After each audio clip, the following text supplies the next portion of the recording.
हमने तो फ़लस्तीन के और उनके कश्मीर के मुसलमानों को आज़ाद नहीं फिर करवाना था, वो आएंगे हमारे साथ साथ? नहीं, हमें उम्मीद है कश्मीर के लोग हमारे लिए आवाज़ उठाएंगे, हमें हकीकी आज़ादी देने के। कश्मीर के लोग हमारे लिए आवाज़ उठाएंगे, ये टाइम आ जाएगा। जी जी, ये वक्त आ रहा है, आ चुका है बल्कि। अब अच्छा, किसी को ये जो हमने यौम आज़ादी मनाया, इसमें कोई आज़ादी हासिल थी किसी को?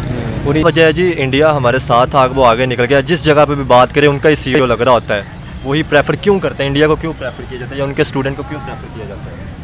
मेरे ख्याल से उनको हमसे ज़्यादा मालूमात है। बहुत सी ऐसी चीज़ें हैं जिनकी मालूमात उनको हमसे ज़्यादा है। कैसे सर इंडिया ने तरक्की कर दी? वो मुल्क के लिए सोचते हैं ना। आप देख लें, उनके जो बड़े लोग रिटायर होते हैं उनके पास घर तक नहीं होता। हमारे पास जो है वो जजीरे खरीद लिए जाते हैं। तो हमारा ये है कि यहाँ से लूटें और बाहर जाके अय्याशी करें। हमारे जो भी बड़े लोग रिटायर होते हैं बाहर के मुल्कों में जाके आबाद हो जाते हैं, हमें बताते हैं मुल्क महफूज हाथों में, और खुद जाके रिटायरमेंट के बाद महफूज मुल्क में मुंतकिल हो जाते हैं। तो हमारा मुल्क तो कब्रिस्तान है ना।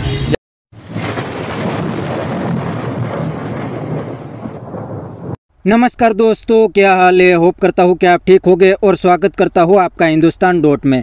दोस्तों, आज के वीडियो में हम देखने वाले हैं इंडियन एजुकेशन सिस्टम पे पाकिस्तानी पब्लिक के रिएक्शन। दोस्तों, पाकिस्तानी कहते हैं कि इंडिया ने पहले दिन से अपने एजुकेशन सिस्टम पे बहुत काम किया है और आज इसका रिजल्ट भी इंडिया को मिल रहा है। इंडिया का सिर्फ IT सेक्टर का एक्सपोर्ट 150 बिलियन से ज़्यादा है और पाकिस्तान का टोटल एक्सपोर्ट भी 30 बिलियन नहीं है।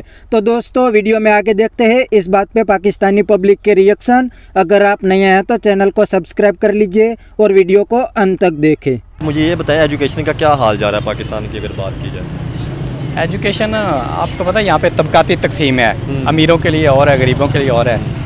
तो गरीबों के बच्चे सरकारी स्कूल में पढ़ते हैं और सरकारी स्कूलों का म्यार हमारे सामने ही है। गरीबों का बच्चे तो यही पढ़ाया जाता है कि हमने फ़लस्तीन के मुसलमानों को आज़ाद करवाना है, कश्मीर के मुसलमानों को आज़ाद करवाना है, लेकिन जो अमीरों के बच्चे हैं उनको यूरोप और वो अमेरिका की स्टडी पढ़ाई जाती है। जी जी, ऐसे ही है। हमारे यहाँ तबकाती निज़ाम है, तो अमीर अमीर तर होता जा रहा है, गरीब गरीब तर होता जा रहा है। सर, आपको क्या लगता है कि देखें हमारा साथ ही हमसाया मुल्क है, उन्होंने अपना एजुकेशन सिस्टम बेहतर किया, आगे निकलते जा रहे हैं, क्या कमी थी कि कल्चर एक था, हम पीछे रहते जा रहे हैं?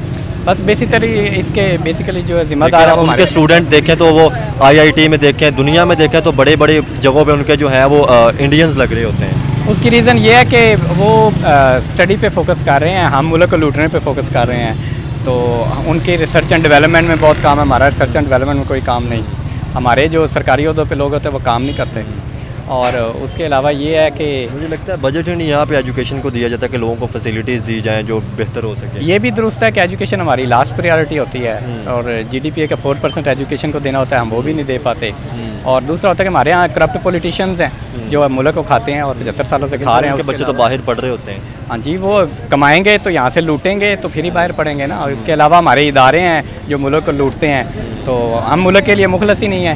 तो बेसिकली तो जो अवाम है उन्होंने तो, जो गरीब अवाम है वो तो मेहनत करके भी वहीं पे ही है, उनकी कोई प्रोग्रेस नहीं आपको नज़र आएगी। मतलब आज के दौर में उनकी रोज़ी रोटी कमानी मुश्किल हो गई है और जो अमीर है वो अमीर तर होते चले जा रहे हैं। मैं मानता हूँ सर, बाहर के मुल्कों में एजुकेशन पढ़ने जाना चाहिए, लेकिन आप अपने मुल्क का कुछ एजुकेशन को इतना इम्प्रूव करें कि आप अपने मुल्क का कुछ हिस्सा जो है चंद स्टूडेंट को ज़रूर भेजें कि वहाँ पे जो टेक्नोलॉजी को सीख के वापस आ सके। लेकिन जो यहाँ से स्टूडेंट जाता है, मुझे नहीं लगता कि वो वापस आता जी, वो ब्रेन ड्रेन होता है ना। अब बेसिकली आप देख लें कि हमारा जो साइंस के स्टूडेंट्स हैं प्रैक्टिकल्स ही वो नहीं करते, ना हम करवाते हैं उनको, ना लैब्स होती हैं, सिर्फ सिफारिश पे नंबर लगते हैं। टेक्नोलॉजी मैथमेटिक्स पे हमारा काम ही नहीं सर हो रहा। जी जी, हम इंजीनियरिंग बगैर प्रैक्टिकल्स के कर लेते हैं, हम MBBS करवा देते हैं बगैर प्रैक्टिकल्स के।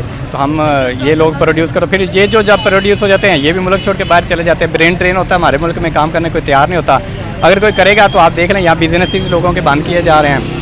महंगाई इतनी ज़्यादा है और रुपये की नाकदरी होती है, डॉलर की कीमतें चढ़ जाती हैं। जो बाहर के मुल्क जॉब करता है, अगर उसकी सैलरी में इजाफा नहीं भी होता ना, जब हमारी करेंसी डीवैल्यू होती है तो तनख्वाह लाखों में हो जाती है, उनकी डबल ट्रिपल हो जाती है, 6 गुना हो जाती है। तो लोग कहते हैं बाहर चले जाओ, 4-5 साल लगाओ इस मुल्क में, सारी ज़िंदगी काम करने से बेहतर। 70 सालों में हमने क्या इम्प्रूवमेंट की एजुकेशन में सर?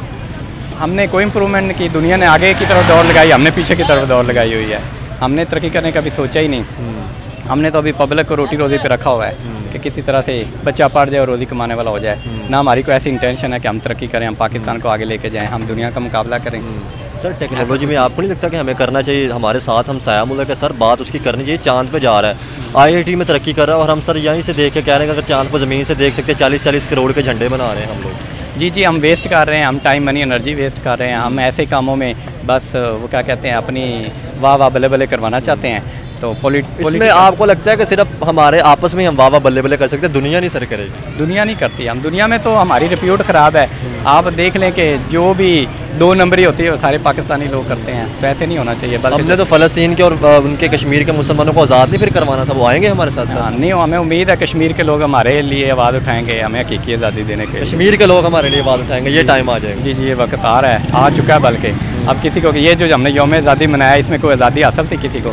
पूरी सबको पता है, पूरी दुनिया जानती है कि सबको किस तरह से जुल्म तशद्दुद किया जा रहा है और पाबंदियाँ लगाई जा रही हैं। सर आपने कोई सुना हो जो है वो 14 अगस्त था, कोई तकरीर ऐसी सुनी हो किसी पॉलिटिशियंस की तरफ से, वज़ीर आज़म की तरफ से? बल्कि तो हमारा तो वज़ीर आज़म ही 14 अगस्त को चेंज हो रहा है, इस पर क्या बात करेंगे? कोई CM की तरफ से कोई तकरीर ऐसी सुनी हो कि हमने एजुकेशन को ये हमने इन्वेंशन कर दिया, इतनी हमने यूनिवर्सिटियों को ये सिस्टम बेहतर कर दिया है, ये रिलीफ एजुकेशन को दे दिया, कोई आपने सुना हो? हमारे यहाँ तरजीहात ये नहीं है ना कि गरीब का बच्चा पढ़ जाए या कौम पढ़ जाए, इससे हमें क्या? हमें तो ये है कि कौम एजुकेटेड हो जाएगी तो कौम ये लड़ाई झगड़ों से निकल के एजुकेशन की और फैसिलिटीज़ की बात करेगी जो हम देना नहीं चाह रहे। कौम एजुकेटेड हो जाएगी तो वो पॉलिटिशियन का रास्ता रोकेगी कि हमने इस मुल्क को में करप्शन नहीं होने देनी, इस मुल्क को खाने नहीं देना, तो फिर उनके तो कारोबार बंद हो जाएंगे। वो यहाँ से कमा के बाहर कैसे स्टोर करेंगे और कैसे अपनी नस्लों को वहाँ पे खिलाएंगे? आप प्रोफेसर हैं, आप एजुकेशन देते हैं, ठीक है, कैसे सर इंडिया ने तरक्की कर ली? वो मुल्क के लिए सोचते हैं ना। आप देख लें, उनके जो बड़े लोग रिटायर होते हैं उनके पास घर तक नहीं होता, हमारे पास जो है वो जजीरे खरीद लिए जाते हैं। तो हमारा ये है कि यहाँ से लूटें और बाहर जाके अय्याशी करें। हमारे जो भी बड़े लोग रिटायर होते हैं बाहर के मुल्कों में जाके आबाद हो जाते हैं, हमें बताते हैं मुल्क महफूज हाथों में, और ख़ुद जाके रिटायरमेंट के बाद महफूज मुल्क में मुंतकिल हो जाते हैं। तो हमारा मुल्क तो कब्रिस्तान है ना, जब ये बंदा फौत होएगा तो इधर दफना देंगे बस।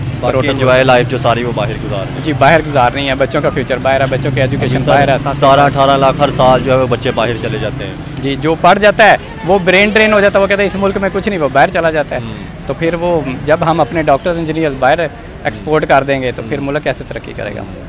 इंडस्ट्री हमारी बंद हो रही है। इंडस्ट्री तो बिल्कुल बांग्लादेश शिफ्ट हो रही है, बंद होकर शिफ्ट हो रही है। जब हम उन्हें ऐसे एनवायरनमेंट नहीं देंगे कि यहाँ पे कंड्यूसिव वर्किंग एनवायरनमेंट नहीं देंगे, उनको फैसिलिटीज़ नहीं देंगे, उनको इलेक्ट्रिसिटी गैस नहीं देंगे, तो फिर और उन पे बिला वजह कर सूद लगाएंगे, टैक्सेस लगाएंगे बिला वजह, तो फिर वो कारोबार उनके बिजनेस से मुतासर होंगे, वो बाहर चले जाएंगे।